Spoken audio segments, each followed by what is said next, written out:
Hola, estamos saludándoles desde la Iglesia Bautista Senda de Paz en Upland, California. Yo soy el pastor Juan Arambula y vamos a continuar con el estudio de la carta del apóstol San Pablo a los Colosenses. Pero antes vamos a orar. Padre bendito, en este momento vamos a tener oración para pedirte que tú tomes control de todo lo que vamos a estar estudiando, Señor. Te pido que bendigas a todo el que va a estar oyendo y viendo este mensaje para que tú seas propicio, Señor, y acomodes en las personas que lo van a ver todo lo que tú quieras según tus planes, Señor, y que tus propósitos se cumplan, Señor. Que tu palabra no vuelva vacía, que sea de bendición y, Señor, que tú seas glorificado en todo. En el nombre de Cristo Jesús. Amén. Bien. Vamos a continuar pues con la carta de Pablo a los Colosenses y hoy es el estudio correspondiente al domingo 21 de junio del 2020. La semana pasada vimos los versículos 15 al 19, al 18. Y vimos que Cristo es el primogénito de toda creación. Estuvimos viendo que Él es el principio de todas las cosas y que todas las cosas por Él y para Él fueron creadas, dice el verso 16. El 17 dice que Él es antes de todas las cosas, antes de todas las cosas. El verso 16 también nos dice que todas las cosas fueron hechas por Él, o sea, creadas en Él y para Él. Y habla de todas las cosas, las que están en los cielos, las que están en la tierra, visibles e invisibles, seres espirituales, angelicales, ángeles, arcángeles, querubines, serafines, lo que hay en el tercer cielo, lo que hay en el segundo cielo, astros, planetas, estrellas, todo lo que hay en el firmamento y lo que hay en la tierra, toda la creación, incluyéndonos nosotros, los seres humanos. Todo fue creado por Él y para Él. Bien, y en el 17 nos sigue diciendo que todas las cosas por Él subsisten o permanecen. Hablamos algo del verso 18, pero no hablamos todo lo que contiene el verso 18, así que vamos a darle una remembrada, una repasada, y vamos a hablar de lo que no hablamos del verso 18 en la semana pasada. Dice el versículo 18 del capítulo 1, dice, y Él es la cabeza del cuerpo que es la iglesia, el que es el principio, el primogénito de entre los muertos, para que en todo tenga la preeminencia. Bien, vamos a ver las primeras palabras de este versículo. Dice, y Él es la cabeza del cuerpo que es la iglesia. Bien, quiero explicar algo de la iglesia. Dice que Él es la cabeza del cuerpo, que es la iglesia. La iglesia es un cuerpo compuesto de hombres y mujeres creyentes genuinos, nacidos de nuevo, que estamos por toda la tierra. Este cuerpo, este número grande de creyentes, somos aquellos que hemos creído en Cristo Jesús. Somos los que hemos depositado en la muerte de Cristo en la cruz, con arrepentimiento y fe, toda nuestra esperanza en nuestra salvación. Esos somos los que formamos la iglesia de Cristo. Como vemos, siempre está colocándose la humanidad en dos grupos. Estos, los que somos los creyentes, y el resto del mundo, que son los que no son creyentes en Cristo de esta forma bíblica. Ese otro grupo de personas son los que creen en la salvación por medio de filosofías, están enseñados distinto y les han enseñado que por medio de la religión, las buenas obras, pero en realidad la verdad es lo que dice la Biblia. Los que hemos creído en la muerte, sepultura y resurrección de Cristo formamos ese cuerpo. Ahora, no decimos esto para que tú que me estás viendo te llenes de soberbia o de enojo y te enojes con esto. No, sino que más bien lo hacemos para que tú conozcas la verdad y sepas ir en oración y pedir a Dios que tú quieres ser salvo y que empieces a entender y a meditar en esto, porque esto es la cosa más importante a decidir en todo ser humano. Toda persona desde que nace hasta que muere, esto es lo más importante que hay en su vida, porque tiene que ver con vivir o morir, con pasar la eternidad en la presencia de Dios o pasar la eternidad en el infierno, en un sufrimiento que tu mente ni siquiera se imagina. Entonces tiene que ver esto mucho, tan importante. Por eso es que te invitamos a que lo consideres. No te decimos para que te enojes. Ok, entonces dice que la iglesia somos aquellos que creímos en Cristo, que creemos en Cristo como nuestro único y suficiente Salvador, que fuimos rociados con la sangre que Él derramó en la cruz. Bien, dice pues que estos somos los que formamos el cuerpo de Cristo, la iglesia, donde Cristo es la cabeza, que es la cabeza de la iglesia. Entonces, ¿por qué es la cabeza? Bueno, porque, antes nosotros, de recibir a Cristo, nosotros pensábamos con esta cabeza que tenemos. Pero cuando recibimos a Cristo, la mente de Cristo viene a nosotros. Entonces, tenemos que dar evidencia de que pensamos, sentimos, opinamos, decidimos distinto con la mente de Cristo. Estoy yo de acuerdo en que habemos muchos que no se nos ve la mente de Cristo por ningún lado. Pero los genuinos, los creyentes genuinos, los que buscamos crecer en la palabra de Dios, en el conocimiento de Dios, sí empezamos a manifestar estos cambios. Para darles confianza y apoyar lo que estamos diciendo con la misma Biblia, te voy a invitar a que me acompañes a 1 Corintios 2.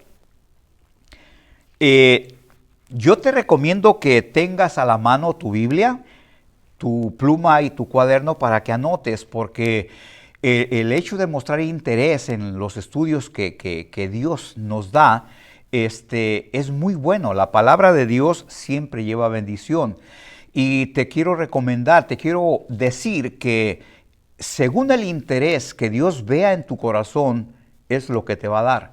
Entonces, te recomiendo que tengas interés. Si te interesan las cosas de Dios, pues échale ganas, anotar, preguntar, repasar, meditar en todo lo que estamos viendo. Entonces vamos a ir a 1 Corintios 2 y versículo 16, donde dice: porque, ¿quién conoció la mente del Señor? ¿Quién le instruirá? Mas nosotros tenemos la mente de Cristo.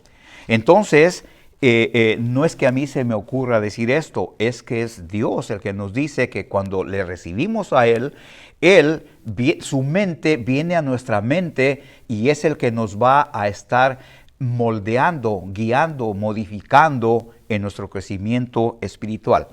Bien, una vez que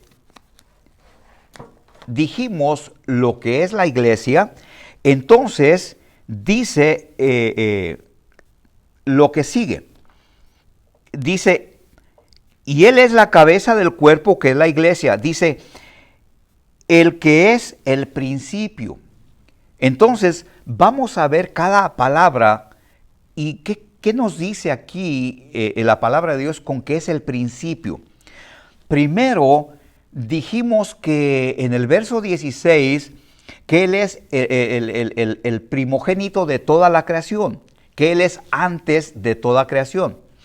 Y dice el verso 16 que todas las cosas por Él fueron creadas. Todas las cosas. Entonces, dice que Él es el principio. Entonces, ¿el principio de qué? Si vemos el verso 18, todo el contexto del versículo está en base a la iglesia. Entonces, Cristo es el principio de la iglesia. Vamos a aclarar. Antes de Cristo, de una manera orgánica, física, no había iglesia. Y si dijimos que el cuerpo de Cristo, se acaba de decir que el cuerpo de Cristo, donde Él es la cabeza, es aquel que es creyente en que en la muerte de Cristo, con su muerte, con el derramamiento de su sangre en la cruz, fuimos nosotros rociados por esa sangre, y los que pusimos nuestro arrepentimiento y fe en ese sacrificio, somos los que formamos el cuerpo de Cristo, que es la iglesia, donde Él es la cabeza. Lo acabamos de ver. Entonces, nosotros fuimos rociados por esa sangre, por ende, Cristo inició la iglesia. Por eso es el principio de la iglesia. Todo está en contexto de la iglesia. Antes de que Cristo muriera, antes de que Cristo derramara esa sangre, pues no había iglesia. Por eso Él con su sangre compró la iglesia. Por eso dice Él que es el principio. ¿De qué? De lo creado en los cielos y en la tierra y en el espacio exterior, pero también de la iglesia. A propósito, los que enseñamos que el primer mártir de la iglesia fue Esteban, pues deberíamos de reconsiderar esto, porque creo yo que el primer mártir de la iglesia es Cristo. Es Cristo, no Esteban. Por eso dice, para que Él tenga, en Él esté la preeminencia en todo. Entonces, si Él murió por la iglesia, porque de ahí nace la iglesia, entonces Cristo es el primogénito de todo. Incluso es el principio de la iglesia. Entonces, por eso dice, el primogénito de entre los muertos. ¿Qué entendemos por primogénito? Pues que es el primero de otros más. Y dice que es el primogénito de entre los muertos, porque si el contexto que está todo el versículo 18 es la iglesia, entonces Él es el primogénito de entre los muertos por la iglesia. Después de la muerte de Cristo, está Esteban, Pedro, Pablo y muchos más mártires, pero aquí nos está diciendo que Él es el primogénito de entre los muertos. Es lo que nos está diciendo. Dice, para que en todo tenga la preeminencia. En todo. En la creación. Y si en todo tiene la preeminencia, incluyendo la iglesia. Entonces, él es el que compró la iglesia con su sangre. Bien, entonces, nosotros, los creyentes en esa muerte, sepultura y resurrección, somos los que formamos esa iglesia, ese cuerpo de Cristo, donde Él es la cabeza. Entonces, dice el verso 19, por cuanto agradó al Padre que en Él habitase toda plenitud. Toda plenitud. Todo que en Él habitase, que en Él fuere depositada, que en Él morara toda la plenitud, todas las cosas plenas, completas en Él. ¿Por qué? porque es necesario que así sea, por lo que Cristo va a hacer enseguida, por lo que se nos va a enseñar enseguida. Dice el verso 20, y por medio de él reconciliar consigo todas las cosas, así las que están en la tierra como las que están en los cielos, haciendo la paz mediante la sangre de su cruz. Vamos a poner atención a este versículo porque tiene mucho contenido, mucho contenido. Entonces, vamos a analizarlo muy profundamente. Entonces, dice, vamos a analizar la primera parte del versículo 20. Dice, y por medio de él reconciliar consigo mismo todas las cosas. Mucha atención. Dice, por medio de él, o sea, de Cristo, reconciliar consigo, o sea, con Dios mismo, todas las cosas, así las que están en la tierra como las que están en los cielos. Todas. Haciendo la paz mediante la sangre de su cruz. Bien. Entonces, dice que Dios va a reconciliar con él mismo todas las cosas, las que están en la tierra y las que están en los cielos. Tiene las mismas palabras del verso 16. Por Cristo fueron creadas todas las cosas. Tenga en mente, las que están en los cielos, o sea, en el tercer cielo, seres espirituales, ángeles, arcángeles, querubines, serafines, y las que están en el segundo cielo, astros, planetas, estrellas, toda la inmensidad, y las que están en la tierra. Dice el 16, visibles e invisibles, tronos, potestades, principados, todo, incluyéndonos nosotros, todo fue creado por medio de él y para él. Ahora aquí dice que por medio de él va a reconciliar consigo todas las cosas, las que están en la tierra y las que están en los cielos. O sea, las mismas cosas que Cristo creó, ahora las va a reconciliar. ¿Por qué? ¿Qué es reconciliar? Bueno, reconciliar tiene que ver con que hay alguna enemistad, algún desacuerdo, algo desacomodado, algo que no concuerda.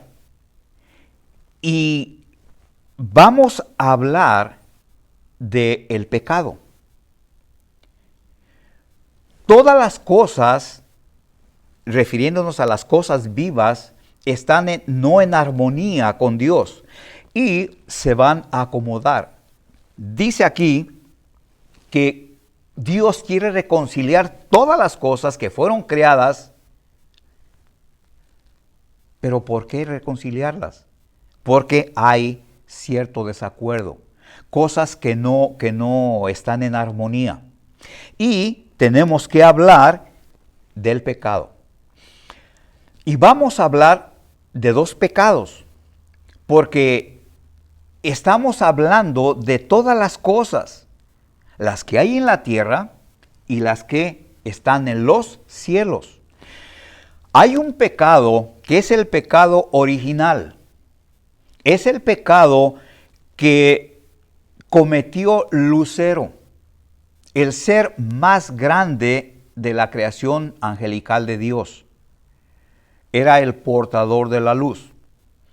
El pecado de Lucero fue querer ser igual a Dios, sin Dios. Yendo más allá de la voluntad de Dios, de las cosas, de los límites que Dios le había puesto, él quiso ser igual a Dios. Y eso fue el pecado original, lo que descompuso las cosas en los cielos.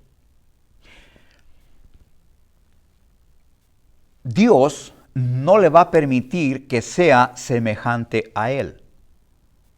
Te voy a invitar, por eso te digo que si tienes tu cuaderno y tu pluma, anotes para que después que se acabe el estudio, tú puedas estar allí en alguna parte de tu casa y repasar, revisar, meditar, volver a ver y aprendas.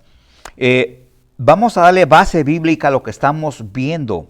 Vamos a ir a Isaías 14. En Isaías 14, Dios nos cuenta de este acontecimiento. Isaías 14, del versículo 12 al 14. Hablando Isaías, teniendo una revelación profética de Dios, dice Isaías: ¿Cómo caíste del cielo, oh lucero, hijo de la mañana? Cortado fuiste por tierra. Tú que debilitabas a las naciones, tú que decías en tu corazón: subiré al cielo, en lo alto, junto a las estrellas de Dios levantaré mi trono, y en el monte del testimonio me sentaré a los lados del norte. Sobre las alturas de las nubes subiré, y seré semejante al Altísimo. Se enalteció el corazón de Lucero, un ser grande, hermoso, era un querubín, y Dios lo desecha. Este fue el pecado que descompuso las cosas en los cielos.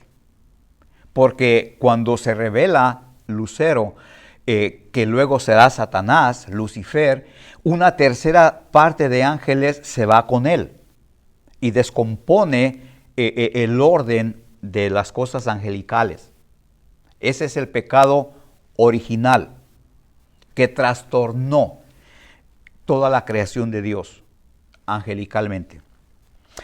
El segundo pecado es, este pecado que vimos el original, es el que provocó Lucero en el universo. Lo introdujo Lucero en el universo. El pecado de Adán es el pecado que introdujo el hombre en el mundo. Este pecado fue el que mató al hombre espiritualmente. Ahora, debemos entender qué es matar espiritualmente, estar muerto espiritual. El espíritu sabemos que no muere. El espíritu es eterno, es indestructible. El alma también es eterna, es indestructible. Ya sea después de que morimos en la presencia de Dios o en el infierno. Pero el alma es indestructible. Entonces, cuando Adán muere espiritualmente, lo que tenemos que entender es que muerte espiritualmente no tiene que ver con dejar de existir. Tiene que ver con una separación. Cuando un hombre, una persona como usted y yo, morimos aquí en la tierra, es una separación entre nuestro cuerpo y nuestra alma. Esa es una muerte, una separación. Cuando Adán murió con el pecado, murió espiritualmente, fue una separación entre Adán y el espíritu que Dios le había soplado en su nariz. Entonces, esa es la muerte espiritual. Cuando Adán tiene sus hijos, ya nacieron muertos espiritualmente, muertos, separados del Espíritu de Dios. Y los hijos de Adán también, y los que siguieron, y los que siguieron, y los que siguieron, todos muertos espiritualmente, hasta llegar a mi abuelito, que murió espiritualmente, nació muerto. Mi abuelito engendró a mi padre, que nació muerto espiritualmente. Mi padre me engendró a mí, muerto espiritualmente. Y yo a mis hijos, muertos espiritualmente. Y así todos eternamente íbamos a estar muertos espiritualmente. Y nadie podía dar vida de nuevo al hombre espiritualmente. Por eso viene Cristo. Por eso viene Cristo. Por eso es tan importante entender que la muerte de Cristo va más allá de lo que sabemos o de lo que nuestro entendimiento miope percibe así al vuelo de pájaro. No, tenemos que saber hasta dónde se remonta y hasta dónde tiene alcances la muerte de Cristo en la cruz.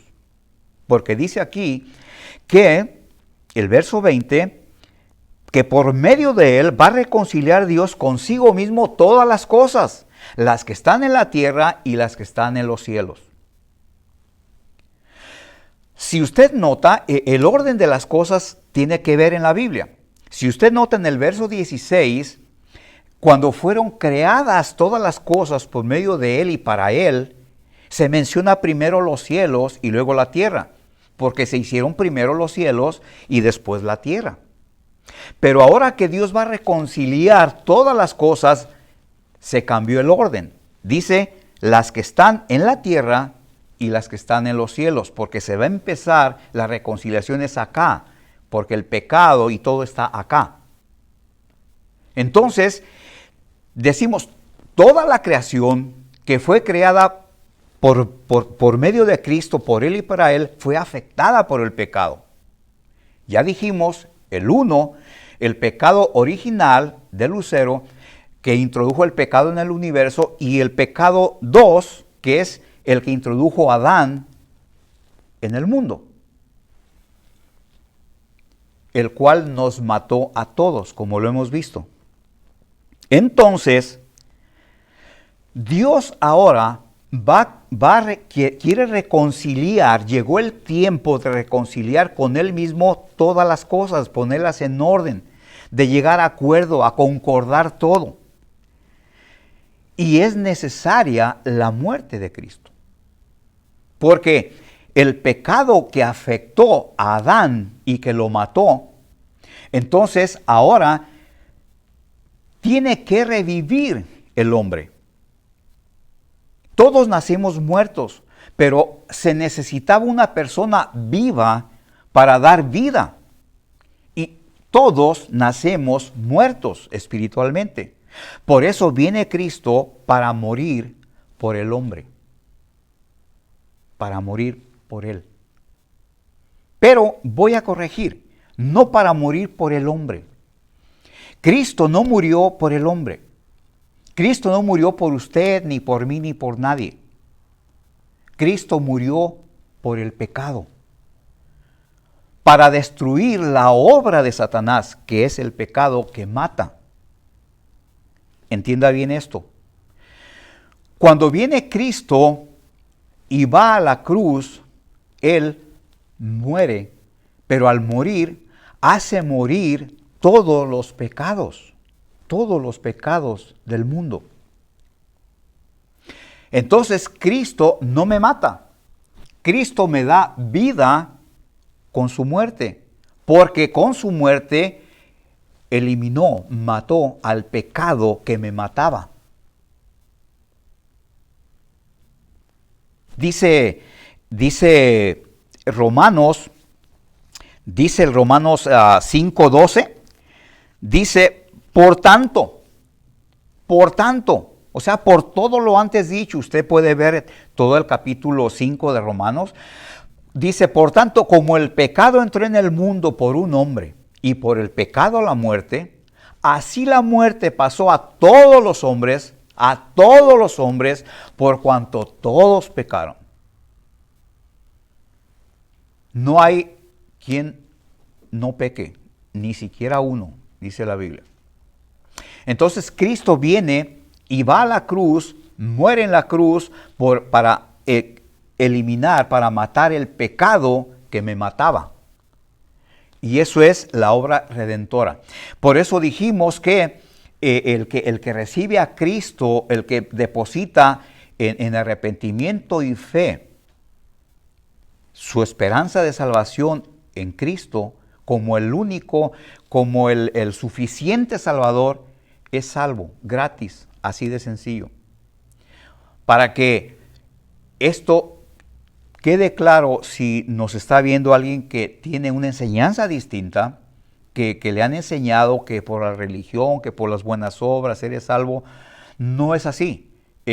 Asómate a lo que dice Dios y ponle atención y compáralo con lo que te hayan dicho ahí en la religión o algunas filosofías que por ahí oímos por todos lados, y decide de una manera muy consciente, porque es muy importante esto. Entonces, dice pues que por medio de él reconciliar consigo todas las cosas, así las que están en la tierra como las que están en los cielos. Todas las cosas se reconcilian aquí, dice, haciendo la paz mediante la sangre de su cruz. Beneficio. Entonces, esto es la reconciliación de todas las cosas. Si queremos ampliar este asunto de la reconciliación, vamos a 2 Corintios 5, 17. Mire, vamos a ver 2 Corintios para apoyar esto de la reconciliación. 2 Corintios 5, 17. Y vamos a leer hasta el 21. Dice el 17. De modo que si alguno está en Cristo, nueva criatura es. Las cosas viejas pasaron. He aquí, todas son hechas nuevas. Y todo esto proviene de Dios, quien nos reconcilió consigo mismo por Cristo y nos dio el ministerio de la reconciliación. Que Dios estaba en Cristo reconciliando consigo al mundo, no tomándoles en cuenta a los hombres sus pecados, y nos encargó a nosotros la palabra de la reconciliación. Así que somos embajadores en nombre de Cristo, como si Dios rogase por medio de nosotros. Os rogamos en nombre de Cristo, reconciliaos con Dios. Es lo que les estoy yo invitando a los que tienen otra enseñanza, de que se reconcilien con Dios, porque Él murió por todos los pecados. Él murió para que el pecado que nos mata te libere a ti también de la condenación de ese pecado. Entonces, esto es en cuanto a la reconciliación. Dice el verso 21, y a vosotros, hablando ahora de la misma iglesia, pero de Colosenses, de Colosas, también, y a vosotros también dice, que erais en otro tiempo extraños y enemigos. Dice, en vuestra mente, haciendo malas obras, ahora os ha reconciliado. Entonces, dice, y a vosotros también. A vosotros, la iglesia, dice que erais en otro tiempo. En otro tiempo se refiere a que antes de que Cristo apareciera en el escenario del mundo, todos estábamos sin Dios y sin esperanza en el mundo. Muertos, como ya lo vimos hace rato, por el pecado. Nadie nacía con vida espiritual. Todos nacíamos muertos. Y para apoyar bíblicamente este versículo, esto que estamos diciendo, vamos a Efesios 2.1. Dice Efesios 2.1, anota. Dice, y Él os dio vida a vosotros cuando estabais muertos en vuestros delitos y pecados. Entonces, estábamos muertos. Por eso necesitaba venir Cristo a dar vida de nuevo. Alguien con vida espiritual para morir por los pecados, y era el único que calificaba para esto. Por eso tenía que ser Él. Tenía que ser Él. Entonces, dice que antes de que viniera Cristo al escenario del mundo, todos estábamos muertos en delitos y pecados. Dice, y éramos extraños y enemigos antes de ser iglesia. Dice, y en vuestra mente. Por eso Cristo, cuando lo recibimos como nuestro Señor y Salvador, dice que viene a nuestra mente y pone su mente en la nuestra para que pensemos ahora como Él, como ya lo vimos. Porque en la mente es donde estamos, donde salen nuestros pensamientos y opiniones y decisiones. Entonces, por eso la mente de Cristo en nosotros. Dice, haciendo malas obras. Y tú me puedes decir, bueno, yo conozco gente que no es hijo de Dios y que hace mejores obras que muchos cristianos. Y sí, sin embargo, qué bueno que hagan buenas obras, pero nunca pensando que con esas obras te puedes salvar. Nunca. El único que salva es la sangre de Jesucristo. Entonces, dice, haciendo malas obras, ahora dice, os ha reconciliado. También todos los que se convierten a Cristo son reconciliados con Dios. 22. Y son reconciliados, dice, en su cuerpo de carne, por medio de la muerte, para presentaros sanos y sin mancha e irreprensibles delante de Él. Fíjese la labor que hace el ser rociados por la sangre de Cristo. Dice que somos reconciliados en su cuerpo de carne por medio de la muerte de Él en la cruz. Dice, para presentaros santos y sin mancha e irreprensibles delante de Él. Cuando Él muere, nos deja limpios, sin mancha e irreprensibles. Para que nosotros, por eso muchos que dicen que la muerte de Cristo no basta y que tienen que ayudar con sus buenas obras, y no, la muerte de Cristo basta para que nosotros seamos presentados delante de Dios santos, sin mancha, irreprensibles por la muerte de Cristo. Y para terminar, dice el verso 23, con un sí condicional. Si en verdad permanecéis fundados y firmes en la fe, y sin moveros de la esperanza del Evangelio que habéis oído, el cual se predica en toda la creación que está debajo del cielo, del cual yo, Pablo, fui hecho ministro.